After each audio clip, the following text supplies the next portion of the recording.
ആശ്വാസം നേടാം. ഹൃത്തിനുള്ളിൽ ജീവൻ നൽകും വചനം, തിരുവചനം. പിതാവിൻ്റെയും പുത്രൻ്റെയും പരിശുദ്ധാത്മാവിൻ്റെയും നാമത്തിൽ ആമേൻ. ഈശോയിൽ ഏറ്റവും സ്നേഹമുള്ളവരെ, മർക്കോസിൻ്റെ സുവിശേഷം 4-ാമത്തെ അധ്യായം 37-ാമത്തെ തിരുവചനം നമ്മളെ ഇങ്ങനെ ഓർമ്മപ്പെടുത്തുന്നുണ്ട്. അപ്പോൾ വലിയൊരു കൊടുങ്കാറ്റുണ്ടായി, തിരമാലകൾ വഞ്ചിയിലേക്ക് ആഞ്ഞടിച്ച് കയറി. വഞ്ചിയിൽ വെള്ളം നിറഞ്ഞുകൊണ്ടിരുന്നു. യേശു അമരത്ത് തലയണ വെച്ച് ഉറങ്ങുകയായിരുന്നു. അവർ അവനെ വിളിച്ചുണർത്തി പറഞ്ഞു, ഗുരോ, ഞങ്ങൾ നശിക്കാൻ പോകുന്നു, നീ അത് ഗവനിക്കുന്നില്ലേ? അവൻ ഉണർന്ന് കാറ്റിനെ ശാസിച്ചുകൊണ്ട് കടലിനോട് പറഞ്ഞു, അടങ്ങുക, ശാന്തമാവുക. കാറ്റ് ശമിച്ചു, പ്രശാന്തതയുണ്ടായി. അവൻ അവരോട് ചോദിച്ചു, നിങ്ങൾ ഭയപ്പെടുന്നതെന്ത്? നിങ്ങൾക്ക് വിശ്വാസമില്ലേ? മർക്കോസിൻ്റെ സുവിശേഷം 4-ാമത്തെ അധ്യായം 37-ാം തിരുവചനം നമ്മെ ഓർമ്മപ്പെടുത്തുന്നത് നമ്മുടെ ജീവിതത്തിൽ മുഴുവനും കർത്താവിൻ്റെയും ശിഷ്യന്മാരുടെയും ജീവിതത്തിലുണ്ടായ ഈ തോണി യാത്രയ്ക്കിടയിലുണ്ടായ പോലെയുള്ള അപകട സാഹചര്യങ്ങൾ നമ്മുടെ മുമ്പിലുണ്ടാവാം. പക്ഷേ കർത്താവ് കൂടെയുണ്ടെങ്കിൽ ഒരു തകർച്ചയും നമുക്ക് സംഭവിക്കില്ല, ഒരു പോറൽ പോലും നമുക്ക് ഏൽക്കില്ല എന്ന് ഈ വചനം നമ്മെ ഓർമ്മിപ്പിക്കുകയാണ്. ദൈവത്തിൻ്റെ വചനം നമ്മൾ ഓർക്കുകയും നമ്മുടെ മനസ്സിൽ ഇട്ട് വീണ്ടും വീണ്ടും അതിനെക്കുറിച്ച് ധ്യാനിക്കുകയും ചെയ്യുമ്പോൾ ഈ വചനം നമ്മൾ ശക്തി പ്രാപിക്കുകയും അനുഗ്രഹിക്കപ്പെടുകയും ചെയ്യും. നമ്മുടെ വിശ്വാസത്തിൽ നമ്മൾ ആഴപ്പെടും. അതുകൊണ്ട് ഓരോ വചനവും നമ്മെ ഓർമ്മപ്പെടുത്തുകയാണ് കർത്താവിൻ്റെ വചനത്തിൽ കൂടുതൽ കൂടുതൽ ശക്തി പ്രാപിക്കുവാനായിട്ട്. ഇപ്പോൾ വായിച്ച നമ്മുടെ വചനഭാഗത്തിൻ്റെ പ്രത്യേകത, വലിയ കൊടുങ്കാറ്റ് ഗലീലി കടലിൽ ഇടയ്ക്കിടയ്ക്ക് ഉണ്ടാവുക സ്വാഭാവികമാണ്. അപകടം പതിവാണ്. അപ്പോൾ അതുകൊണ്ട് തന്നെ ശിഷ്യന്മാർ ഭയപ്പെട്ടു. യേശുവും ശിഷ്യന്മാരും ഒരുമിച്ച് യാത്ര ചെയ്യുന്ന ഈ രംഗത്തിൽ ഈശോ തോണിയുടെ അമരത്ത് തലയണ വെച്ച് ഉറങ്ങുകയാണ്. കർത്താവ് അങ്ങനെ ഉറങ്ങുന്ന സമയത്ത് കർത്താവ് അറിയുന്നില്ല, പക്ഷേ കർത്താവ് അറിയുന്നുണ്ട്. ശിഷ്യന്മാർ ഉണർന്നിരിക്കുന്നു. വലിയ കൊടുങ്കാറ്റ്. ഈ ശക്തമായ കാറ്റിൽപ്പെട്ട് തോണിയിലേക്ക് കർത്താവിനെ ശല്യപ്പെടുത്തണ്ട എന്ന് വിചാരിച്ചായിരിക്കും കാറ്റ് തുടങ്ങിയപ്പോഴേ ശിഷ്യന്മാർ വിളിച്ചിട്ടുണ്ടാവില്ല. പക്ഷേ വെള്ളം തോണിയിൽ ആഞ്ഞടിച്ച് കയറാൻ തുടങ്ങി. തോണി മുങ്ങുന്ന ഒരവസ്ഥ വന്നു. അപ്പോഴാണ് അവർ നിലവിളിക്കുന്നത്. നിലവിളിച്ച്, കർത്താവെ, ഞങ്ങൾ നശിക്കാൻ പോകുന്നു, നീ ഇത് ഗവനിക്കുന്നില്ലേ? അതാണ് അവരുടെ ചോദ്യം. കർത്താവെ, ഞങ്ങൾ നശിക്കാൻ പോകുന്നു. അപ്പോൾ കർത്താവും അവരുടെ കൂടെ ആ തോണിയിലുണ്ട്. അപ്പോൾ കർത്താവ് കൂടെയുണ്ട് എന്നുള്ള കാര്യം അവർ ഗവനിച്ചില്ല. ഗുരോ, ഞങ്ങൾ നശിക്കാൻ പോകുന്നു. അപ്പോൾ കൂടെയുള്ള കർത്താവിനെ അവർ ഗവനിച്ചിട്ടേ ഇല്ല. അല്ലെങ്കിൽ അവർ പറയണമെന്ന്, ഗുരോ, നമ്മൾ നശിക്കാൻ പോകുന്നു. ഗുരോ, ഞങ്ങൾ നശിക്കാൻ പോകുന്നു എന്നാണ് അവർ പറഞ്ഞത്. കർത്താവ് വളരെ വേഗം ഉണർന്നു. കർത്താവിൻ്റെ അധരത്തിൽ നിന്ന് വചനം പുറപ്പെട്ടു, അടങ്ങുക, ശാന്തമാകുക. അടങ്ങുക, ശാന്തമാവുക. അധികാരമുള്ളവനാണ് പറഞ്ഞത്. ആ നിമിഷം അടങ്ങി, ശാന്തമായി. എന്നിട്ട് പിന്നെ യേശു ശിഷ്യന്മാരുടെ നേരെ തിരിയുകയാണ്. നിങ്ങൾ ഭയപ്പെടുന്നതെന്ത്? നിങ്ങൾക്ക് വിശ്വാസമില്ലേ? നിങ്ങൾ ഭയപ്പെടുന്നതെന്ത്? നിങ്ങൾക്ക് വിശ്വാസമില്ലേ? ആ തോണി മുങ്ങിയാൽ യേശു ഉൾപ്പെടെയല്ലേ മുങ്ങുക? കർത്താവ് വെള്ളത്തിന് മുകളിൽ കിടക്കുകയും ശിഷ്യന്മാർ മാത്രം താണു പോവുകയും ഒരിക്കലും ചെയ്യില്ലല്ലോ. രക്ഷകൻ കൂടെയുണ്ട് എന്ന് ഈ സമയത്ത് അവർക്ക് തോന്നിയില്ല. രക്ഷകനാണ് കൂടെയുള്ളത്. രക്ഷകൻ കൂടെയുള്ളപ്പോൾ ഒരു അപകട മരണം അവിടെ സംഭവിക്കില്ല എന്ന് വിശ്വസിക്കാൻ പറ്റുന്ന വിധം ആഴപ്പെട്ടൊരു വിശ്വാസം അതുവരെയും അവർക്ക് ഇല്ലായിരുന്നു. തോണി മുങ്ങിയാൽ ശിഷ്യന്മാരും കർത്താവും മുങ്ങുന്ന ഒരു അവസ്ഥ വരും. അതുകൊണ്ട് കർത്താവും കൂടെയുണ്ടല്ലോ, മുങ്ങിയാൽ മുങ്ങട്ടെ എന്ന് വിശ്വസിക്കുവാനായിട്ട് അവർക്ക് പറ്റിയില്ല. നമ്മുടെ കൂടെ ഉണ്ടായിരുന്ന ശിഷ്യന്മാരുടെ അവസ്ഥ നമുക്ക് നോക്കാം. ഒത്തിരി അത്ഭുതം കണ്ടിട്ടുള്ളവരാണവർ. എത്രയോ അത്ഭുതങ്ങൾ. അന്ധനായ മനുഷ്യൻ പെട്ടെന്ന് സുഖപ്പെടുന്നു. കുഷ്ഠരോഗി നിലവിളിച്ച്, കർത്താവെ, അങ്ങേക്ക് മനസ്സുണ്ടെങ്കിൽ എന്നെ ശുദ്ധനാക്കാൻ കഴിയുമെന്ന് പറഞ്ഞപ്പോൾ ആ സെക്കൻഡിൽ, എനിക്ക് മനസ്സുണ്ട്, നിനക്ക് ശുദ്ധി വരട്ടെ എന്ന് പറഞ്ഞ് ആ സെക്കൻഡിൽ അവന് സൗഖ്യം. എത്രയോ മരിച്ചവർ ഉയർത്തെഴുന്നേറ്റിട്ടുണ്ട്. എത്രയോ മരിച്ചവർ ഉയർത്തെഴുന്നേറ്റ് അവർ കണ്ടു. എത്രയോ പിശാച് ബാധിതരെ പിശാചിൻ്റെ ആക്രമണത്തിൽ നിന്ന് രക്ഷപ്പെട്ട് സുബോധത്തോടെ തിരിച്ചു പോകുന്നത് അവർ കണ്ടിരിക്കുന്നു. ഇതെല്ലാം കണ്ടവർ ഈ സമയത്ത് അവർ ഒരപകടം മുമ്പിൽ വന്ന് മുങ്ങുന്ന ഒരവസ്ഥ വന്നപ്പോൾ വളരെ പെട്ടെന്ന് അവർ നിലവിളിച്ചു, ഗുരു, ഞങ്ങൾ നശിക്കാൻ പോകുന്നു. സ്നേഹമുള്ള സഹോദരങ്ങളെ, നമ്മൾ ഈ ശിഷ്യന്മാരെ മാത്രം കുറ്റം പറയാതെ നമ്മുടെ ജീവിതത്തിലും ഇതുപോലുള്ള എത്രയോ കാര്യങ്ങൾ, എത്രയോ സംഭവങ്ങൾ നിത്യവും കണ്ടിരിക്കുന്നു. എത്ര അത്ഭുതങ്ങൾ നമ്മുടെ ജീവിതത്തിൽ സംഭവിച്ചിട്ടുണ്ട്. എത്രയോ രോഗശാന്തികൾ നമുക്ക് ലഭിച്ചിട്ടുണ്ട്. മരിച്ചു പോകാമായിരുന്ന എത്രയോ സാഹചര്യം നമ്മുടെ മുമ്പിൽ വന്നിട്ടുണ്ട്. എത്രയോ അപകടങ്ങളിൽ നമ്മൾ പെടാമായിരുന്നു. പക്ഷേ എത്രയോ അപകടങ്ങളിൽ നിന്ന് കർത്താവ് നമ്മെ കാത്തു. ഞാൻ ഒരിക്കൽ കുറേ നാളുകൾക്ക് മുമ്പ് ബൈക്കിൽ യാത്ര ചെയ്യുകയായിരുന്നു. ഒരു വലിയ ടൗണാണ്. അപ്പോൾ ഒരു വാഹനത്തെ ഓവർടേക്ക് ചെയ്ത് കയറി വന്ന ഒരു ബസ്, ഞാൻ ഈ ബൈക്കുമായിട്ട് പോകുന്നത് ബസ്സുകാരൻ കണ്ടില്ല. ഞാൻ അരികെ ചേർന്നായിരുന്നു പോകുന്നത്. പക്ഷെ എന്തോ ഒരു ദൈവാനുഗ്രഹത്തിൽ ഇത് പിന്നാലെ വന്ന ബസ്സായതുകൊണ്ട് ഞാൻ കണ്ടില്ല. പക്ഷേ അടുത്ത് വന്നപ്പോൾ എന്തോ കണ്ടിട്ടാണോ കാണാതെയാണോ ദൈവം ഇടപെട്ടിട്ടാണോ ഡ്രൈവർ ചവിട്ടി അവിടെ നിർത്തി. തൊട്ടിപ്പുറത്തൊരു പച്ചക്കറി കടക്കാരനുണ്ടായിരുന്നു, ഞാനും അവിടെ നിർത്തി. അയാൾ എന്നോട് പറയാ, ഇത്രയ്ക്കാണ് രക്ഷപ്പെട്ടത് കേട്ടോ എന്ന്. ഇത്രയ്ക്കാണ് രക്ഷപ്പെട്ടത് എന്ന് എന്നോട് പറഞ്ഞു. ഇല്ലെങ്കിൽ ഞാനന്ന് അവിടെ തീരും. ഇന്നിവിടെ വചനം തിരുവചനം പറയാൻ ഞാനുണ്ടാവില്ലായിരുന്നു. പക്ഷേ എൻ്റെ ദൈവം ഇതുപോലെ എത്രയോ അപകടങ്ങളിൽ നിന്ന് എന്നെ രക്ഷിച്ചിരിക്കുന്നു. ഞാനത് ഓർക്കണം. ഇന്ന് ഞാൻ ജീവിച്ചിരിക്കുന്നു. എന്തുകൊണ്ട്? ഇന്ന് ഞാൻ ജീവിച്ചിരിക്കുന്നത് എൻ്റെ ദൈവം എന്നെ താങ്ങുന്നത് കൊണ്ടാണ്. അപ്പോൾ ഇത്രയ്ക്കാണ് രക്ഷപ്പെട്ടത് എന്ന് ആ പച്ചക്കറിക്കടക്കാരൻ എന്നോട് പറയുമ്പോൾ എൻ്റെ ജീവിതം മുഴുവനും ഞാൻ അത് ഓർത്തിരിക്കണം. ഞാൻ ഇന്ന് ജീവിച്ചിരിക്കുന്നത് എൻ്റെ ദൈവം അന്ന് എന്നെ താങ്ങിയത് കൊണ്ട് മാത്രമാണ്. ഇന്നും അതുപോലെ തന്നെ താങ്ങുന്നത് കൊണ്ട് മാത്രമാണ്. സമാനമായ അനുഭവങ്ങൾ ഇനിയും ഉണ്ടാകാം. അന്ന് രക്ഷിച്ച ദൈവം ഇന്നും രക്ഷിക്കില്ലേ? അന്ന് എന്നെ താങ്ങിയ ദൈവം ആ ഒരു താങ്ങൽ കൊണ്ട് ദൈവം പദ്ധതി നിർത്തിയോ? ഇല്ല. ഈ ഒരു വിശ്വാസം എനിക്കുണ്ടാകണം. എൻ്റെ പഴയകാല അനുഭവത്തിൽ എനിക്ക് കിട്ടിയ രോഗശാന്തികൾ, എനിക്ക് കിട്ടിയ സൗഖ്യങ്ങൾ, ഞാൻ അപകടങ്ങളിൽ നിന്ന് രക്ഷപ്പെട്ട അവസ്ഥകൾ, ഇതെല്ലാം എൻ്റെ ദൈവം ഇനിയും എന്നെ ഇതുപോലെ ഉള്ളം കൈയിൽ കാത്തു പരിപാലിക്കും. സമാനമായ അനുഭവങ്ങൾ ഇനിയും ഉണ്ടാകാം. പക്ഷേ അതുപോലെ തന്നെ രക്ഷിക്കുന്ന അനുഭവങ്ങളും ഒത്തിരി ഉണ്ടാവാം. ഒന്നും സംഭവിക്കുന്നതിന് മുമ്പ് ഞാൻ ഉച്ചത്തിൽ കിടന്ന് നിലവിളിക്കേണ്ട കാര്യമുണ്ടോ? ഞാൻ മരിച്ചു പോവാറായി, അല്ലെങ്കിൽ എനിക്ക് അപകടം പറ്റി, ഇതിനൊന്നും ഞാൻ നിലവിളിക്കേണ്ട ഒരു കാര്യമില്ല. ഞാൻ കാറേണ്ട കാര്യമില്ല. ഞാൻ നാട്ടുകാരെ വിളിച്ചു കൂട്ടേണ്ട ഒരാവശ്യമില്ല. കാരണം ഈശോ ചോദിക്കുന്നു, വിശ്വാസമില്ലേ? വിശ്വാസമില്ലേ? വിശ്വാസം വേണം. പണ്ടെന്നെ കാത്ത ദൈവം, ഇന്നലെ വരെ എന്നെ കാത്ത ദൈവം, ഇന്നും ആ ദൈവം എന്നെ കാത്തു പരിപാലിക്കും. ഇസ്രായേൽ ജനത്തിൻ്റെ ജീവിതത്തിലെ 2-3 സംഭവങ്ങൾ നമുക്ക് നോക്കാം. ഇസ്രായേൽ ജനത്തിൻ്റെ ഈജിപ്തിൽ നിന്നുള്ള യാത്ര അത്ഭുതങ്ങളുടെ ഘോഷയാത്രയായിരുന്നു. കർത്താവ് വിളിച്ചിറക്കി കൊണ്ടുവന്നതാ. എത്ര ശിക്ഷ കൊടുത്തിട്ടാണ് ഫറവോയെ ഒന്ന് മയപ്പെടുത്തിയെടുത്തത്? ചെങ്കടലിൻ്റെ മുമ്പിൽ വന്നു നിന്നു. എങ്ങനെ അക്കരെ കിടക്കും? ജനം പിറുപിറുത്തു. ഇവിടെ കടലുണ്ടെന്നുള്ള കാര്യം അറിയാൻ പാടില്ലായിരുന്നോ? അറിയാമായിരുന്നു.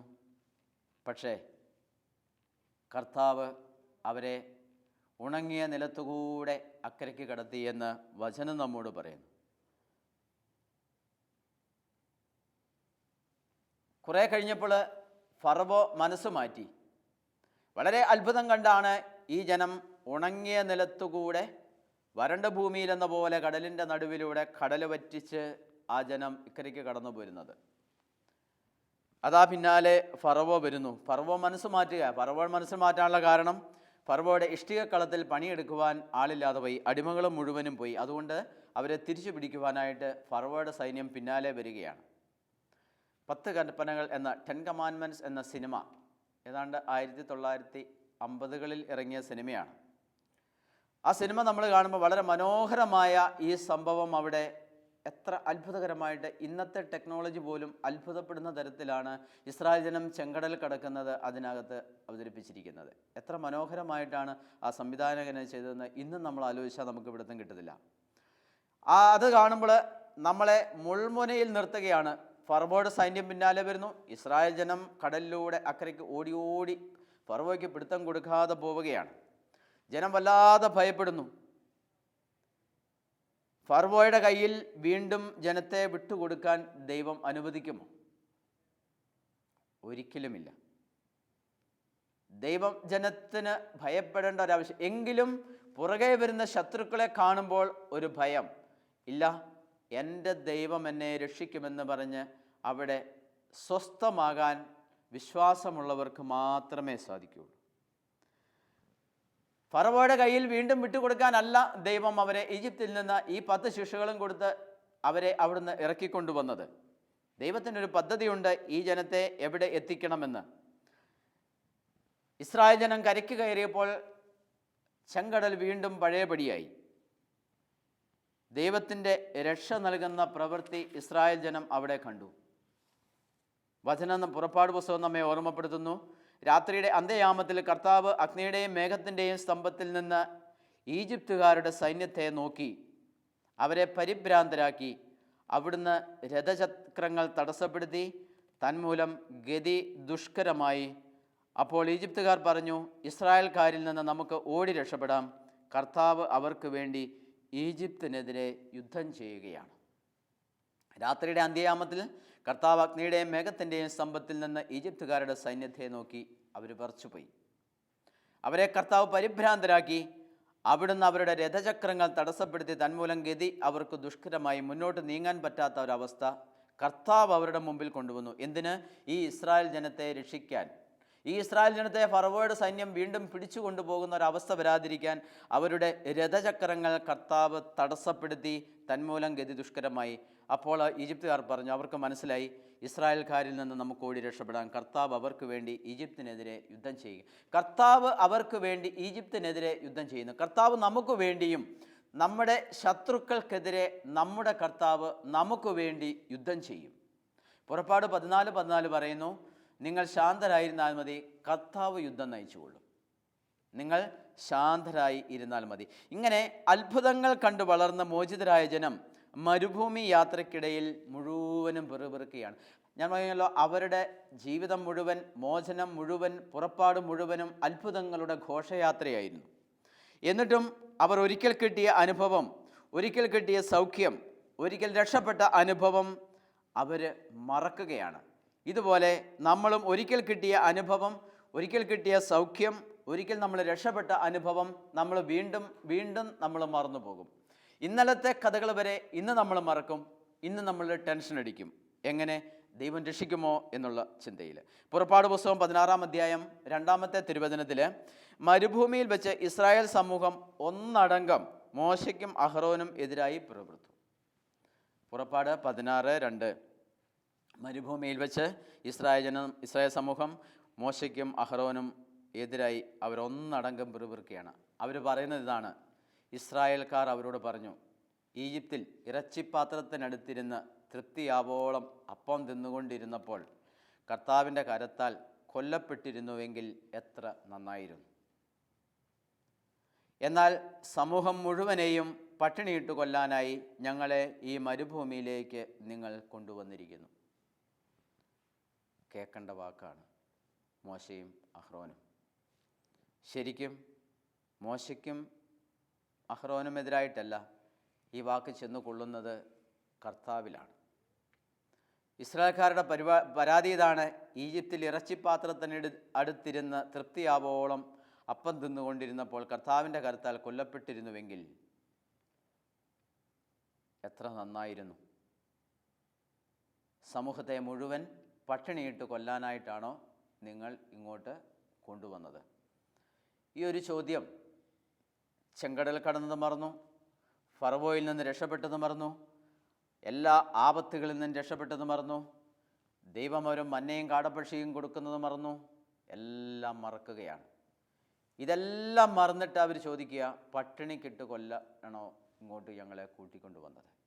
ഈജിപ്തിലായിരുന്നെങ്കിൽ ഇറച്ചിപ്പാത്രത്തിനടുത്തിരുന്ന് അപ്പോൾ ഇറച്ചി ഇഷ്ടം പോലെ തിന്ന ഒരു സമയം, അന്നങ്ങ് മരിച്ചാൽ മതിയായിരുന്നു. ഇതിന് സമാനമായ വർത്തമാനങ്ങൾ പലപ്പോഴും നമ്മളും പറയാറുണ്ട്.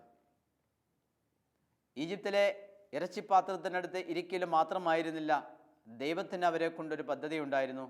ഈ അടിമത്തത്തിൽ നിന്ന് പാലും തേനും ഒഴുകുന്ന ഒരു നാട്ടിലേക്ക് അവരെ കൊണ്ടുപോകുക. ഒരു അവിശ്വസ്തതയും, ഈ ഒരു അവിശ്വസ്തത ജനത്തിൻ്റെ ഇടയിൽ തിങ്ങി നിൽക്കുകയാണ്. അത് അന്ന് മാത്രമല്ല, ഈ ഒരു അവിശ്വസ്തത ദൈവജനത്തിൻ്റെ ഇടയിൽ എന്നും തങ്ങി നിൽപ്പുണ്ട്. പഴയ സംഭവങ്ങളെ നോക്കി അന്ന് രക്ഷിച്ച എൻ്റെ ദൈവം ഇന്നും എന്നെ രക്ഷിക്കും, നാളെയും രക്ഷിക്കും, ഇത് വിശ്വസിക്കാനും ശാന്തമായി ഇരിക്കാനും പലപ്പോഴും നമ്മൾക്ക് കഴിയുന്നില്ല. തങ്ങളുടെ ജീവിതത്തിൽ എന്തെങ്കിലും തകർച്ച, രോഗം, പട്ടിണി, സാമ്പത്തിക തകർച്ചകൾ, മരണം ഇവയൊക്കെ സംഭവിക്കുമ്പോൾ പലപ്പോഴും ദൈവത്തെ പഴിക്കുന്നതായിട്ട് നമുക്ക് കാണാം. എത്രയോ മനുഷ്യർ ദൈവത്തെ ശപിക്കുന്നു. എത്രയോ മനുഷ്യർ നിസ്സാര കാരണങ്ങൾക്ക് ദൈവത്തെ കുറ്റപ്പെടുത്തുന്നു. ചിലർ പറയുന്നത്, ഞാൻ കർത്താവിന് വേണ്ടി എന്തെല്ലാം ചെയ്തിട്ടുണ്ട്, ഞാൻ എന്തെല്ലാം ശുശ്രൂഷകൾ ചെയ്യുന്നു, ഞാൻ എന്തെല്ലാം നന്മ പ്രവൃത്തികൾ ചെയ്യുന്നു, എന്നിട്ടും എനിക്ക് ഇതെല്ലാം സംഭവിക്കുന്നല്ലോ, എന്നിട്ടും എനിക്ക് ഇതെല്ലാം സംഭവിക്കുന്നു. ഇതാരാണ് ഇതിൻ്റെ പ്രവൃത്തി പിന്നിൽ പ്രവർത്തിക്കുന്നത്? കർത്താവ് നമുക്ക് നന്മകൾ മാത്രമേ തരാൻ ആഗ്രഹിക്കുന്നുള്ളൂ. നമ്മുടെ ജീവിതത്തെ തിന്മയാക്കുന്നതും നമ്മുടെ ജീവിതത്തെ വെറുപ്പിക്കുന്നതും നമ്മുടെ ജീവിതത്തിലേക്ക് തിന്മ അതിൻ്റെ പ്രവർത്തനങ്ങൾ കൊണ്ടുവന്ന് നമ്മുടെ ജീവിതത്തെ ദുഷിപ്പിക്കാൻ ആഗ്രഹിക്കുകയാണ്. നമ്മുടെ ജീവിതത്തെ ദുഷിപ്പിച്ചിട്ട് ദൈവത്തിനെതിരെ പിറുപിറുക്കാൻ നമ്മെ നിർബന്ധിക്കുന്നത് ഈ തിന്മയുടെ പ്രവൃത്തികളാണ്. ഞാൻ നല്ല പ്രവൃത്തികൾ മാത്രം ചെയ്തു, ഞാൻ സുവിശേഷ ബല ചെയ്യുന്നു, അല്ലെങ്കിൽ കർത്താവിന് വേണ്ടി ശുശ്രൂഷ ചെയ്യുന്നു, അല്ലെങ്കിൽ ദൈവത്തിൻ്റെ വചനത്തിൽ മുറുകെ പിടിച്ചുകൊണ്ട് ഞാൻ ഒത്തിരി സഹിച്ചും കഷ്ടപ്പെട്ടും ദൈവത്തിൻ്റെ വചനം പാലിച്ചുകൊണ്ട് ഞാൻ ജീവിക്കുകയാണ്, എന്നിട്ടും എനിക്ക് എൻ്റെ ജീവിതത്തിൽ തകർച്ചകളും പരാജയങ്ങളും തന്നെ വരുന്നു. എൻ്റെ ജീവിതത്തിൽ വാഹനാപകടങ്ങൾ വരുന്നു, എൻ്റെ ജീവിതത്തിൽ രോഗങ്ങൾ വരുന്നു, എൻ്റെ ജീവിതത്തിൽ ഒരുപാട് കഷ്ടതകൾ, മറ്റുള്ളവരെന്നെ കുറ്റപ്പെടുത്തുന്നു, മറ്റുള്ളവരെന്നെ വേദനിപ്പിക്കുന്നു, എന്നെ പരിഹസിക്കുന്നു. എനിക്ക് എവിടെയും പരിഹാസം മാത്രം, അല്ലെങ്കിൽ എവിടെയും കുറ്റപ്പെടുത്തലുകൾ മാത്രം. ഞാൻ ഒന്നിലും വിജയിക്കുന്നില്ല, എൻ്റെ മക്കളും വിജയിക്കുന്നില്ല, എനിക്കൊരു അനുഗ്രഹവും ലഭിക്കുന്നില്ല. ഇതിൻ്റെ എല്ലാം പിന്നിൽ ഒരു പരിധിവരെ തിന്മയുടെ പ്രവർത്തനങ്ങൾ വളരെ ശക്തമായിട്ടുണ്ടാവും. എന്താണ് തിന്മയുടെ ആഗ്രഹം? എന്നെ അനുഗ്രഹിക്കുന്ന, എന്നെ വളർത്തുന്ന എൻ്റെ ദൈവത്തെ ഞാൻ തന്നെ ദുഷിച്ചു പറയാൻ കാരണമാകത്തക്ക വിധം എൻ്റെ ജീവിതത്തിലേക്ക് ഒരുപാട് തിന്മകൾ വലിച്ചുവാരി തിന്മകൾ കൊണ്ടുവന്ന് ഇടുകയാണ്. അന്ധകാരത്തിൻ്റെ ശക്തികൾ എൻ്റെ ജീവിതത്തിലേക്ക് ഒരുപാട് തിന്മകൾ കൊണ്ട് ഇടുന്നു. എങ്ങനെ?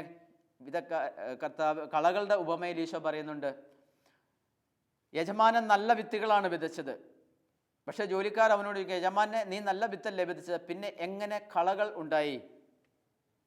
യജമാനൻ പറഞ്ഞു, എനിക്കറിയാം, തിന്മയാണ്, ശത്രുവാണ് ഇത് ചെയ്തത്. നല്ല ഗോതമ്പ് ചെടികളുടെ വിത്തുകൾ മാത്രം ഞാൻ വിതച്ചിട്ട് പോന്നതാണ്, പക്ഷേ ഞാനത് നന്മകൾ മാത്രം വിതച്ചിട്ടും എൻ്റെ കൃഷിയിടത്തിലേക്ക്, എൻ്റെ ജീവിതത്തിലേക്ക് തിന്മയുടെ അല്ലെങ്കിൽ പിശാച് കൊണ്ടുവന്ന്, ശത്രുവായ പിശാച് കൊണ്ടുവന്ന് കളകൾ വിതച്ചിട്ട് കടന്നു കളഞ്ഞു. എന്ത് സംഭവിച്ചു? ഞാനാണോ ഉത്തരവാദി? അല്ല, തിന്മ കൊണ്ടുവന്ന് കളകൾ വിതച്ചതാണ്. ഇപ്പോൾ എന്ത് സംഭവിച്ചിരിക്കുന്നു? നല്ല ഗോതമ്പ് ചെടികളുടെ ഇടയിൽ കളകളും വളരെ ശക്തിയായിട്ട് വളരുന്നു. അതായത് ഞാൻ ഗോതമ്പ് ചെടിക്ക് ഇട്ട് കൊടുക്കുന്ന വളമുണ്ട്, അതും ഈ കളകൾ വലിച്ചെടുത്ത് കളകൾ വളരെ ശക്തിയായിട്ട് ഗോതമ്പ് ചെടിയുടെ ഒപ്പം വളരുകയാണ്. ഇതാരാണ് ഇതിൻ്റെ ഉത്തരവാദി? ദൈവമാണോ? യജമാനാണോ? അല്ല. ഇതിൻ്റെ ഉത്തരവാദി ആരാണ്? ഇത് ശത്രുവാണ് ഇത് ചെയ്തിരിക്കുന്നത്. അതിന് യജമാനെ കുറ്റപ്പെടുത്തിയിട്ട് കാര്യമുണ്ടോ? എന്നെ കുറ്റപ്പെടുത്തിയിട്ട് കാര്യമുണ്ടോ? യജമാനെ ദൈവത്തെ ചീത്ത പറഞ്ഞിട്ട് കാര്യമുണ്ടോ? ഇല്ല.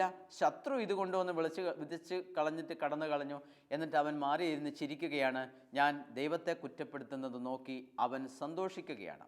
ഈ പിശാചാണ് സന്തോഷിക്കുന്നത്. ഇവിടെ ഞാൻ ദൈവത്തെ കുറ്റപ്പെടുത്തി സംസാരിക്കുമ്പോൾ നല്ല ഗോതമ്പ് ചെടികൾ മാത്രം വിതച്ച വയലിൽ കളകളും കൊണ്ടുവന്ന് അവൻ വിതച്ചിട്ട് അത് വളരാനിടയാക്കിയിട്ട് അത് ശക്തിയായിട്ട് വളർന്ന് കാണുമ്പോൾ ഞാൻ ദൈവത്തെ ചീത്ത പറയുന്നു. എൻ്റെ ജീവിതത്തിലെ സങ്കടങ്ങളും കഷ്ടപ്പാടുകളും വരുന്നു. അപ്പോൾ ഞാൻ ദൈവത്തെ ചീത്ത പറയുന്നു. അത് കണ്ട് തിന്മ മാറിയിരുന്ന് ചിരിക്കുന്നു, പൊട്ടിച്ചിരിക്കുന്നു, സന്തോഷിക്കുന്നു. ഞാൻ ദൈവത്തെ കുറ്റപ്പെടുത്താൻ പാടുണ്ട്. ദൈവത്തിൻ്റെ മഹത്വത്തിനെതിരെ എന്നെക്കൊണ്ട് ചിന്തിപ്പിക്കുകയും എന്നെക്കൊണ്ട് സംസാരിപ്പിക്കുകയും ചെയ്യുകയാണ്. ദൈവത്തിൻ്റെ മഹത്വത്തിനെതിരെ എന്നെക്കൊണ്ട് ചിന്തിപ്പിക്കുകയും എന്നെക്കൊണ്ട് സംസാരിപ്പിക്കുകയും ചെയ്യുന്നത് അന്ധകാര ശക്തികളുടെ പ്രവർത്തനമാണ്. കർത്താവ് ശിഷ്യന്മാരുടെ കൂടെ തോണിയിൽ ഉണ്ടായിരുന്നു. കർത്താവ് അവരെ കൂട്ടിക്കൊണ്ട് നമുക്ക് അക്കരയ്ക്ക് പോകാം എന്ന് പറഞ്ഞത് എന്തിനു വേണ്ടിയിട്ടായിരുന്നു? യഥാർത്ഥത്തിൽ അവരെ അക്കരയ്ക്ക് കൊണ്ടുപോകുന്നതിന് വേണ്ടി തന്നെയായിരുന്നു കർത്താവ് ശിഷ്യന്മാരോട് പറഞ്ഞ്, വാ നമുക്ക് അക്കരയ്ക്ക് പോകാം. പോയപ്പോൾ കാറ്റുണ്ടായി, തോണിയിൽ വെള്ളം കയറി, അപകടം മുമ്പിൽ വന്നു. അപകടം മുമ്പിൽ വന്നു കഴിഞ്ഞപ്പോൾ ശിഷ്യന്മാർ നിലവിളിച്ചു. കർത്താവിന് അവരെ കടലിൽ മുക്കി കൊല്ലുവാൻ വേണ്ടിയല്ല കർത്താവ് അവരെ തോണി കെട്ടി വാ നമുക്ക് അക്കരയ്ക്ക് പോകാമെന്ന് പറഞ്ഞ് അവരെ ചതിക്കുകയായിരുന്നില്ല. കർത്താവ് അവരെ അക്കരയ്ക്ക് കൊണ്ടുപോവുകയായിരുന്നു. കർത്താവിൻ്റെ പദ്ധതിയും അതാണ്. അവരെ മുക്കിക്കൊല്ലാനല്ല, അവരെ അക്കരയ്ക്ക് കൊണ്ടുപോവുക, വീണ്ടും പഠിപ്പിക്കുക, വീണ്ടും നല്ല നല്ല അനുഭവങ്ങളിലൂടെ അവരെ നടത്തുക. അപ്പം ദൈവം സുരക്ഷിതമായി അക്കരെ അവരെ എത്തിക്കുവാനായിട്ട് ആഗ്രഹിക്കുന്നത്. അതുകൊണ്ടാണ് ഈശോ പറഞ്ഞത്, അടങ്ങുക, ശാന്തമാവുക എന്ന് കാറ്റിനോട് പറഞ്ഞത്. ഇസ്രായേൽ ജനത്തെ കാനാൻ നാട്ടിൽ നിന്നും ഇസ്രായേൽ ജനത്തെ ഈജിപ്തിൽ നിന്നും കാനാൻ നാട്ടിലെ പാലും തേനും ഒഴുകുന്ന ആ കാനാൻ നാട്ടിൽ എത്തിക്കുക എന്നുള്ളതായിരുന്നു ദൈവത്തിൻ്റെ പദ്ധതി. അതിനു വേണ്ടിയിട്ടാണ് ദൈവം ഇത്രയേറെ അടയാളങ്ങളും അത്ഭുതങ്ങളും കാണിച്ച് ഫറവോയുടെ രാജ്യത്ത് 10 ശിക്ഷകൾ കൊടുത്ത് അവസാനം ഈജിപ്തിലെ ആദ്യജാതന്മാരെ മുഴുവനും വധിച്ച് ഫറവോയ്ക്ക് മാനസാന്തരമുണ്ടാകുന്ന വിധത്തിൽ ഫറവോയെ പ്രഹരിച്ച് അവസാനം ഈജിപ്തിൽ നിന്ന് ഇസ്രായേൽ ജനത്തെ, തൻ്റെ പ്രിയപ്പെട്ട ജനത്തെ വിടുവിച്ചത് കാനാൻ നാട്ടിൽ എത്തിക്കുന്നതിനായിരുന്നു, അല്ലാതെ കടലിൽ മുക്കി കൊല്ലുവാനായിരുന്നില്ല. വിശന്നും ദാഹിച്ചും അവരുടെ ജീവിതം സഹിപ്പിക്കാനായിരുന്നില്ല. ഫറവോയുടെ കയ്യിൽ തിരിച്ചേൽപ്പിക്കാനും ആയിരുന്നില്ല. മറിച്ച് പാലും തേനും ഒഴുകുന്ന ഭൂമിയിലേക്ക് അവരെ നയിക്കാനുമായിരുന്നു. ഈശോ നമ്മെ ഓർമ്മപ്പെടുത്തുന്നുണ്ട്, ഇടുങ്ങിയ വഴിയിലൂടെ യാത്ര ചെയ്യുവാൻ. വിശാലമായ വഴി തിന്മയിലേക്കുള്ളതാണ്, അന്ധകാരത്തിൻ്റേതാണ്, പിശാചിൻ്റെ വഴിയാണ് വിശാലമായ വഴി. സ്വർഗത്തിലേക്കുള്ള വഴി ഞെരുക്കമുള്ളതും വാതിൽ ഇടുങ്ങിയതുമാണ് എന്ന് ഈശോ നമ്മെ ഓർമ്മപ്പെടും. നമ്മുടെ ജീവിതയാത്രയിൽ മുഴുവനും നമ്മൾ ഓർത്തിരിക്കേണ്ടതാണ്, ഈ ഇടുങ്ങിയ വഴിയിലൂടെയാണ് നമ്മൾ സഞ്ചരിക്കേണ്ടത്. പുറപ്പാട് പുസ്തകം 3-ാമത്തെ അധ്യായം 7-ാമത്തെ തിരുവചനം, ഈജിപ്തിലുള്ള എൻ്റെ ജനത്തിൻ്റെ ക്ലേശങ്ങൾ ഞാൻ കണ്ടു. മേൽനോട്ടക്കാരുടെ ക്രൂരത കാരണം അവരുടെ യാതനകൾ ഞാൻ അറിയുന്നു. ഈജിപ്തുകാരുടെ കയ്യിൽ നിന്ന് അവരെ മോചിപ്പിക്കാനും അവിടെ നിന്ന് ക്ഷേമകരവും വിസ്തൃതവും പാലും തേനും ഒഴുകുന്നതുമായ ഒരു ദേശത്തേക്ക് അവരെ നയിക്കാനുമായിട്ടാണ് ഞാൻ ഇറങ്ങി വന്നത്. അപ്പോൾ കർത്താവ് ഇറങ്ങി വന്നത് എന്തിനു വേണ്ടിയിട്ടാണ്? പാലും തേനും ഒഴുകുന്ന ഒരു നാട്ടിലേക്ക് അവരെ നയിക്കാൻ വേണ്ടി മാത്രമാണ് കർത്താവ് ഇറങ്ങി വന്ന് ഈ അത്ഭുതങ്ങൾ മുഴുവനും പ്രവർത്തിച്ചത്. മോശയെ വിളിച്ചത്, അഹ്റോനെ നിയമിച്ചത്, ഈജിപ്തിൽ നിന്നും ചെങ്കടൽ കടത്തി അക്കരെ കൊണ്ടുപോയത്, അവർക്ക് മന്നയും കാടപ്പക്ഷിയും നൽകിയത്, രാത്രിയിൽ വെളിച്ചത്തിന് അഗ്നിസ്തംഭം നൽകിയത്, പകൽ തണലേകാനായിട്ട് മേഘത്തെ നൽകിയത്, ഇതെല്ലാം അവരെ ഏറ്റവും സുരക്ഷിതമായി പിതാവ് മക്കളെ എന്ന പോലെ അവരെ തോളിൽ വഹിച്ച് ദൈവം കൊണ്ടുപോവുകയായിരുന്നു. പ്രിയപ്പെട്ട സഹോദരങ്ങളെ, ദൈവം നമ്മളെ എന്നും ഈ അനുഭവത്തിലൂടെയാണ് നയിക്കുന്നത്. ദൈവത്തിൻ്റെ മക്കളാരും ക്ലേശിക്കാനും കഷ്ടപ്പെടാനും ദൈവം ആഗ്രഹിക്കുന്നില്ല. നമ്മളെയെല്ലാം സുരക്ഷിതമായ വഴിയിലൂടെ നയിക്കാനാണ് ദൈവം എന്നും ആഗ്രഹിക്കുന്നത്. അപ്പോൾ ദൈവത്തിൻ്റെ കൂടെ നമ്മളും യാത്ര ചെയ്യുകയാണെങ്കിൽ നമ്മുടെ ജീവിതം അലച്ചിലില്ലാത്തതായിത്തീരും. സഹനങ്ങളില്ലാത്തതാവുമെന്നല്ല, അലച്ചിലില്ലാത്തതായിത്തീരും. ഇസ്രായേൽ ജനം കഷ്ടപ്പെട്ടതുപോലെ, ഇസ്രായേൽ ജനം പിറുപിറുത്തതുപോലെ പിറുപിറുക്കുമ്പോൾ ജീവിതം ക്ലേശകരമാകും. നമ്മുടെ കൃപകൾ മുഴുവനും നഷ്ടപ്പെടും. ദൈവം നമുക്ക് നൽകിയിരിക്കുന്ന അനേക കൃപകൾ, ഏത് പ്രതിസന്ധിയിലും മുന്നോട്ട് പോകാനുള്ള ദൈവമാണ് തരുന്നത്. ആ കൃപയിൽ ജീവിക്കുവാനായിട്ട് നമുക്ക് ആഗ്രഹിക്കാം. കർത്താവിൻ്റെ കൃപ, പൗലോസ് അപ്പോസ്തലനോട് കർത്താവ് പറഞ്ഞില്ലേ, നിനക്കെൻ്റെ കൃപ മതി. നമുക്കും ഈശോയോട് പറയാം, കർത്താവേ, നിൻ്റെ കൃപ ഞങ്ങൾക്ക് സമൃദ്ധമായിട്ട് നൽകണമേ. ഒരു നിമിഷം നമുക്ക് പ്രാർത്ഥിക്കാം. സ്നേഹമുള്ള തമ്പുരാനെ, ഞങ്ങളുടെ ജീവിതയാത്രയിൽ ദൈവത്തെ അവഗണിക്കാതെ, അവിടുത്തെ വചനത്തെ അവഗണിക്കാതെ എന്നും അങ്ങയുടെ വചനത്തിൻ്റെ മാർഗത്തിൽ ചരിക്കുവാൻ അങ്ങ് ഞങ്ങളെ അനുഗ്രഹിക്കണമേ. തിന്മയുടെ ശക്തി പലപ്പോഴും അങ്ങയുടെ സ്നേഹത്തിൽ നിന്ന് അകറ്റാൻ പരിശ്രമിക്കുമ്പോൾ അവിടെയെല്ലാം കരുത്തേറിയ അങ്ങയുടെ കരത്തിൽ മുറുകെ പിടിക്കുവാൻ ഞങ്ങളെ അനുഗ്രഹിക്കണമേ. പരിശുദ്ധ അമ്മേ, അമ്മ എല്ലാ സഹനങ്ങളിലും പിടിച്ചു നിന്നതുപോലെ ഞങ്ങളുടെ ജീവിതത്തിലും അങ്ങേ തിരുക്കുമാരനോട് ചേർത്ത് ഞങ്ങളെയും നിർത്തണമേ എന്ന് ഞങ്ങൾ പ്രാർത്ഥിക്കുന്നു. നിത്യം പിതാവും പുത്രനും പരിശുദ്ധാത്മാവുമായ സർവേശ്വര എന്നേക്കും ആമേൻ.